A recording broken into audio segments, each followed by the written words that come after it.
নাটোরের লতিরাজ কচু এক কখন কিভাবে চারা রোপণ করবেন জমিতে। দর্শক মন্ডলী, আজকে নভেম্বরের 11 তারিখ। আপনারা দেখতে পাচ্ছেন যেখানে আমরা দাঁড়িয়ে, গ্রাম তালসো, পোস্ট এবং থানা বোরাইগ্রাম, জেলা নাটোর। নাটোরের লতিরাজ কচু এক, এই যে আপনারা দেখতে পাচ্ছেন চারা। কাছে নিয়ে আসো আরেকটু, আমরা দর্শক মন্ডলীর স্বার্থে। এই যে দেখতে পাচ্ছেন চারা কিন্তু আপনার লতি বের হয়েছে, প্রত্যেকটা চারা কিন্তু দর্শক মন্ডলী লতিগুলো আপনারা দেখতে পাচ্ছেন। এই যে সব ধরনের চারা আপনারা দেখতে পাচ্ছেন। এই চারার বয়স কিন্তু ১৩ মাস, অথচ দেখতে পাচ্ছেন আপনারা অনেক বড় বড় লতি হয়েছে। দর্শক মন্ডলী, এই যে আমরা আরো দেখাতে চাই, এই যে চারাগুলোতে দেখতে পাচ্ছেন অনেক মোটা মোটা কিন্তু লতি বের হয়েছে, অনেক মোটা মোটা লতি। দর্শক মন্ডলী, আমরা এই চারা কিন্তু আপনাদের জন্য তৈরি করে রেখেছি। আমরা বলে থাকি যে এই নাটোরের লতিরাজ কচু এক চাষ কিন্তু খুবই লাভজনক। আমরা আপনাদের যারা বিশেষ করে কৃষি আবাদের সাথে সম্পৃক্ত, আমাদের কাছ থেকে কিন্তু দেশ বিদেশ থেকে অসংখ্য জায়গায় কিন্তু ফোন আসে। তারা এই নাটোরের লতিরাজ কচু সম্পর্কে জানতে চায়, এটা কখন কিভাবে চাষ করা হয়। সাধারণত আমরা বলে থাকি, অনেকে কিন্তু নভেম্বরের আগেও লাগাইছে, আবার নভেম্বর ডিসেম্বর পর্যন্ত চারা রোপণ করবে জমিতে। আপনারা যখন যদি এই নভেম্বর মাসের মধ্যে চারা রোপণ করতে পারেন, তাহলে দেখা যাচ্ছে শীতটা শেষ মুহূর্তে থেকে কিন্তু আপনারা চারাতে কিন্তু লতি পাবেন।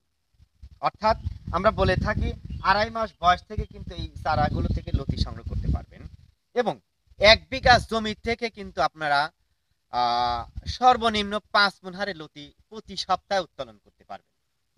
এখন লাগালে এই লতির যখন আপনারা উত্তোলন করবেন ৫ থেকে ৬ মণ হারে, তখন কিন্তু দাম পাবেন ২,০০০ টাকা মন।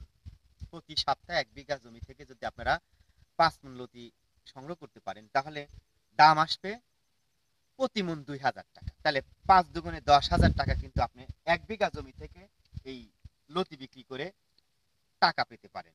১ বিঘা জমিতে চারা রোপণ বা চারা লাগে হচ্ছে ৪,০০০ চারা। ১ বিঘা জমি সমান বিভিন্ন এলাকায় বিভিন্ন কিন্তু জমির পরিমাণ বিভিন্ন রকম। ৩৩ শতাংশে ১ বিঘা, ২০ কাঠা ১ বিঘা, অনেক জায়গায় ৫২ শতাংশ বা ৫০ শতাংশে ১ বিঘা বলা হয় বা এক কানি বলা হয়। তো ৩৩ শতাংশে বিঘা ধরে ১ বিঘা জমিতে লাগে চারা লাগে ৪,০০০। দর্শক মন্ডলী, আমরা এদিকে আসতে চাই, আপনাদের চারা দেখাতে চাই। আপনারা যদি আসতে চান, আমাদের এই এলাকায় আসতে যদি চান, আপনারা সরেজমিনে এই কচু চাষ পদ্ধতি দেখে কিন্তু আপনারা এখান থেকে চারা নিয়ে যেতে পারবেন। ইতিমধ্যে কিন্তু আমরা দেশ বিদেশে অসংখ্য জায়গায় আমরা চারা পাঠিয়েছি আমাদের এই নাটোরের লতিরাজ কচু ক্ষেত থেকে। দর্শক মন্ডলীর মনে প্রশ্ন আসতে পারে, এগুলা মাথা আমরা কেটে দিয়েছি, এটা কিন্তু আমরা উত্তোলন করে বিক্রি করতেছি। এটা কেটে দেওয়ার উদ্দেশ্য, এখন এটা বিক্রি করে দেওয়া হচ্ছে, এবং এই চারাটা যাতে জোর পায়, এটা আপনারা দেখতে পাচ্ছেন সেচ দেওয়া হচ্ছে। তো আমরা রোপণ করার নিয়ম বলে অনেক সময় আপনাদের বলে থাকি, জমি যদি এরকম নরম থাকে, দেখতে পাচ্ছেন এরকম হাত কিন্তু দেবে যাচ্ছে, এটা এরকম নরম যদি জমি থেকে থাকে, আপনার একটা সেচ দিয়ে নেবেন। সেচ দেওয়ার পরে কিন্তু আপনারা একটা হাতে খুঁটি জাতীয় কোনো কিছু লাগা নিয়ে, এরকম একটা ভুকসা দিয়ে একটা ছিদ্র হবে, এই চারাটা এর মধ্যে দিয়ে লাগাই দিবেন, সমস্যা হবে না। এতে আপনার কিন্তু চাষ যে একটা খরচ আসবে, খরচ কিন্তু বেঁচে যাবে। দর্শক মন্ডলী, আমরা এদিকে আপনাদের কিছু দেখাতে চাচ্ছি চারা। এই যে দেখতে পাচ্ছেন অসংখ্য চারা, নাটোরের লতিরাজ। তো দর্শক মন্ডলী, এই জমিতে আপনারা যখন এই নাটোরের লতিরাজ কচু চাষ করবেন, তখন কিন্তু এই জমিতে আপনারা পেঁয়াজ বা রসুন লাগাইতে পারবেন, লাল শাক, পালং শাক, যে কোনো ধরনের আবাদ আরেকটা নিতে পারবেন, অর্থাৎ এটা আসতে আসতেই। তো এখানে আমরা বলে থাকি যে চারা রোপণের পর আপনারা জমিতে পেঁয়াজ লাগাইতে পারবেন বা রসুন লাগাইতে পারবেন চাষ ছাড়াই। এরকম জায়গা দিয়ে চাষ ছাড়াই আপনারা কিন্তু রসুন লাগাইতে পারবেন। তো দর্শক মন্ডলী, আমরা এই চারার প্রতি পিস নির্ধারণ করেছি ২.৫ টাকা, অর্থাৎ ২ টাকা ৫০ পয়সা প্রতি পিস চারা। আপনাদের অর্ডার পেলেই আমরা চারা দিতে আগ্রহী, অথবা আপনারা এখানে এসেও তালশো, মাছপাড়া, বড়াইগ্রাম, নাটোর, রাজশাহী। এখানে এসেও কিন্তু আপনারা চারাগুলো দেখে নিজের হাতে চারাগুলো উত্তোলন করে নিয়ে যেতে পারেন। তো আমরা বলে থাকি এই এই নাটোরের লতিরাজ কচু এক চাষ করা কিন্তু খুবই লাভজনক, এবং আপনার যে কোনো চাষাবাদ, যেমন পটল বলেন, ঝিঙ্গা, তরই, লাউ, শশা, এটা কিন্তু অতি বৃষ্টির কারণে কিন্তু মারা যায়। কিন্তু আমরা আমরা জেনেছি, আমরা আমরা জানি, আপনারাও জানেন, যতই ঝড় বাদল হোক আর বৃষ্টি হোক, এই কচু কিন্তু কখনো মারা যায় না। আপনারা দেখতে পাচ্ছেন এটা একটা চারা, এই চারা থেকে কিন্তু এই যে লতি বের হয়েছে। দর্শক মন্ডলী, আমরা আরো কিছু দৃশ্য আপনাদের দেখাতে চাই। এই যে আপনারা চারা দেখতে পাচ্ছেন, প্রত্যেকটা চারা থেকে কিন্তু লতি বের হয়েছে। এই যে দেখতে পাচ্ছেন, এই যে লতি আর শুধু লতি, এই চারা থেকেই কিন্তু লতি বের হয়েছে। এই যে অনেক বড় বড় কিন্তু লতি এই চারা থেকে। আমরা এদিকে আরো চারাগুলো দেখাতে চাচ্ছি।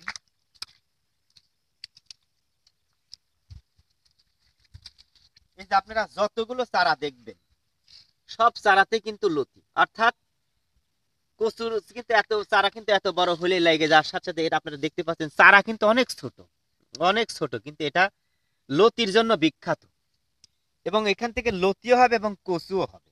এই কচুও পার পিস আপনি দিগাছে লতি শেষে আপনি কচু পার পিস 15 থেকে 40 টাকা পর্যন্ত বিক্রি করতে পারবেন। তাহলে 1 বিঘা জমিতে কিন্তু 4000 চারা থাকে। আপনি গড়েও যদি 15 টাকা বিক্রি করতে পারেন, তাও কিন্তু অনেক টাকা আসে। তো এই হিসাবে আপনি 1 বিঘা জমি থেকে কমপক্ষে কচু, পেঁয়াজ বা রসুন এবং লতি বিক্রি করে 2 লক্ষ টাকা আপনি কিন্তু আয় করতে পারেন। তো এ দেখি আমরা আপনাদের পরামর্শ দিয়ে থাকি, আপনারা এই নাটোরের লতিরাজ কচু এক চাষ করুন, আপনাদের ভাগ্য পরিবর্তন করুন। আমরা জানি কিন্তু আমাদের দেশ কিন্তু উন্নয়নশীল দেশ, পেটের দায়ে কিন্তু আমরা বিদেশে গিয়ে অনেক কষ্ট বা অনেক পরিশ্রম করে থাকি।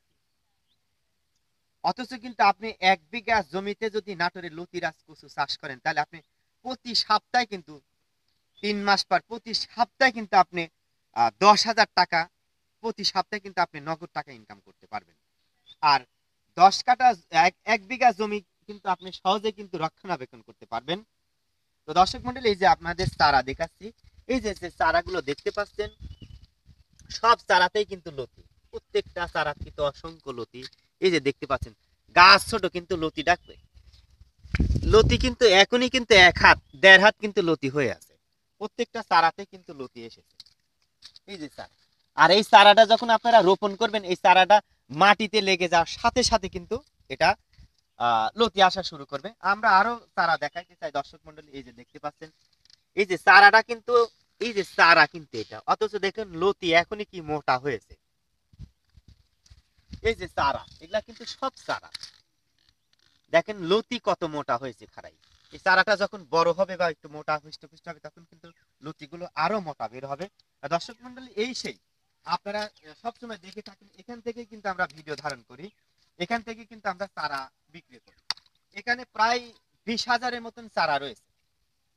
এই জমিতে আমরা 20,000-এর মতন চারা আমরা তৈরি করে ফেলেছি। আপনাদের যদি অর্ডার পাই, আমরা সাথে সাথে চারাগুলো আপনাদের ঠিকানা অনুযায়ী আমরা বিক্রি করে দেব। তো দর্শক মন্ডলী, আমাদের এই চারা নেওয়ার 2টা শর্ত আছে। চারার যে দাম হবে, তা অর্ধেক টাকা আপনাকে চারা উত্তোলনের আগেই বিকাশ করতে হবে, এবং চারা উত্তোলন শেষে আপনাদের আমরা ভিডিও কল দিব, বস্তা প্যাকেট হবে, বাকি টাকাটা দিলে পারে আমরা আপনাদের ঠিকানা অনুযায়ী আমরা পরিবহন বাস, আপনাদের এলাকা যে বাস যাবে, এই বাসে কিন্তু আমরা চারার বস্তাটা উঠায়, অর্থাৎ বাসের সুপারভাইজারের ফোন নাম্বার আপনাকে দিব, এবং আপনার ফোন নাম্বার সুপারভাইজারের দিয়ে একটা শ্রোতা লেখা হবে, কোথায় নামবে, এই অনুযায়ী আমরা চারা আপনাদের কাছে পৌঁছে দিব। এবং চারা পৌঁছানোর জন্য এখানে 2 প্রকার পরিবহন খরচ আছে। আমরা এখান থেকে আমরা রোডে নিয়ে যাব, যেখানে বাসের কাউন্টার আছে, সেখানে যে পরিবহন খরচ, এটা সবসময় আমরাই বহন করে থাকি। আর বাকি পথের যে পরিবহন খরচ, এটা আপনাকে দিতে হবে। তবে এই যাবৎ অসংখ্য জায়গায় আমরা কিন্তু চারা পৌঁছে দিয়েছি, পরিবহন খরচ কিন্তু আগেই দিতে হয়েছে। গতকালে আমরা কিন্তু বরিশাল, ভান্ডারিয়া বা রাজাপুর একটা জায়গা আছে, এখানে আমরা গতকাল 4000 চারা দিয়েছি। এখানেও কিন্তু পরিবহন খরচ আগেই তাকে দিতে হয়েছে, তারপর এটা নিয়ে গেছে। এবং আমরা আরো কিছু চারা গতকাল আমরা ঢাকা উত্তরা পাঠাইছি। এই ঢাকা উত্তরা থেকে যুক্তরাজ্য চারা যাবে, অর্থাৎ লন্ডন থেকে আমাদের কাছে ফোন এসেছে। এছাড়া ভারত থেকে অসংখ্য আমাদের অর্ডার আছে চারা দেওয়ার জন্য। জানি না শেষ পর্যন্ত আমরা চারা দিতে পারবো কিনা, তবে কথায় আছে আগে এলে আগে পাবেন। আপনি যদি আগে আমাদের সাথে যোগাযোগ করেন তাহলে আপনি আগে চারা পাবেন। আর যদি চারা যতক্ষণ পর্যন্ত আমাদের আছে আমরা আপনাদের কাছে দিতে পারবো। তো দর্শক মন্ডলী, অযথা বিদেশের ঘানি খাটা আর নয়, আপনারা 1 বিঘা জমিতে নাটোরের লতিরাজ কচু 1 চাষ করুন এবং নিজের ভাগ্য নিজেই পরিবর্তন করুন। আপনি প্রতি সপ্তাহে যদি 1 বিঘা জমি থেকে 10,000 টাকা ইনকাম করেন তাহলে আর কিছু দরকার হয় না। দর্শক মন্ডলী, আমরা এটা দেখাতে চাই এই জমিতে কিন্তু আবার এই নাটোরের লতিরাজ কচু 1 চাষ করা হবে। তাহলে এটা কিন্তু প্রথমবার চাষ করা হয়েছিল এই জমিতে, আপনারা দেখতে পাচ্ছেন চারা। এরপরে আমরা যখন দ্বিতীয়বার চাষ করতে যাব, এটা জমিটা ভালোভাবে পাকাবো, অর্থাৎ আবার চাষ করে দেওয়া হবে। চাষ করে মই দিয়ে আমরা এই জমিতে চারা রোপণ করবে এবং চারা এটা রোপণের পর আমরা আবার এর মধ্যে দিয়ে রসুন লাগিয়ে দিব। তো দর্শক মন্ডলী, আপনারা দেখতে পাচ্ছেন এদিকে চারা, এই যে ছোট ছোট চারা কিন্তু আপনারা দেখতে পাচ্ছেন, এই যে অনেক ছোট ছোট চারা। এটা কল্পনার বাইরে এত ছোট চারা, অথচ দেখতে পাচ্ছেন একটা, দুইটা, তিনটা কিন্তু লতি এসেছে। এই একটা, 4টা কিন্তু লতি এসেছে একটা চারা থেকে। এখানে আমরা আরেকটা ছোট চারা দেখাতে চাই। দর্শক মণ্ডলী একটু খেয়াল করুন, এই যে চারা, এই চারা কতটুকুনি চারা, অথচ দেখুন একটা, দুইটা, তিনটা, 4টা লতি বের হয়েছে। এর চারাটা যখন এত বড় হবে তাহলে এর লতি কতগুলো ছাড়বে। এই যে একটা ছোট চারা, এই যে একটা কিন্তু লতি বেড়েছে। চারার বয়স কয়দিন। তো এটা হচ্ছে নাটোরের লতিরাজ কচু 1। এটা লতির জন্য বিখ্যাত এবং কচুর জন্য বিখ্যাত। এটা কচুও হবে এবং লতিও হবে। দর্শক মন্ডলী, এই জমি থেকে কিন্তু যেগুলো কচু ছিল, এই জমিতে কিন্তু অসংখ্য কচু ছিল। এখানে 16 কাঠা জমি বা 28% জমি, কিন্তু এখানে যে কচুগুলো ছিল এটা কিন্তু কচুগুলো বিক্রি করে দেওয়া আছে, কিছু কচু রেখে দেওয়া হয়েছে। এই কচু থেকে দেখবেন যে প্রত্যেকটা কচুর সাথে কিন্তু চারা রয়েছে, যার কারণে এই কচুগুলো কিন্তু আমরা রেখে দিয়েছি এবং এই চারা বিক্রি শেষে আমরা কচুগুলো বিক্রি করে দিব। দর্শক মন্ডলী, আপনাদের এদিকে আরো কিছু চারা দেখাইতে চাই, দৃশ্য দেখাইতে চাই। এই যে আপনারা দেখতে পাচ্ছেন চারা, এটা নাটোরের লতিরাজ কচু 1। এটা চারা দেখতে পাচ্ছেন আপনারা। আপনাদের আমাদের স্ক্রিনে ফোন নাম্বার দেওয়া থাকবে, এই ফোন নাম্বার আপনারা যোগাযোগ করলে নিজের চোখে এসে আপনারা এই চারা দেখে উত্তোলন করে নিয়ে যেতে পারেন এবং আমাদের কাছে অর্ডার করলে আমরা আপনাদের চারা পৌঁছে দেওয়ার ব্যবস্থা করব। দর্শক মন্ডলী, আমরা কৃষক, আমরা চাই আমাদের কৃষি আধুনিকায়ন হোক, নতুন নতুন চাষ পদ্ধতি আমাদের দেশে আসুক। আমরা কৃষক যদি বাঁচে তাহলে আমাদের দেশ বাঁচবে। তাই আমাদের কৃষকের চাহিদা, কৃষকের সমস্যা, কৃষকের বিভিন্ন ধরনের সমস্যা যেটা হয়, এগুলা সমাধান করতে পারলে কিন্তু আমাদের কৃষির আধুনিকায়ন সম্ভব। আমরা চাই কৃষি ক্ষেত্রে আধুনিকায়নের যন্ত্রপাতি ব্যবহার হোক, সেই সাথে আমাদের কৃষি এবং কৃষকের ভাগ্য পরিবর্তন হোক, এটাই আমরা চাই। ধন্যবাদ, ভালো থাকবেন, আবার দেখা হবে। ঠিক আছে।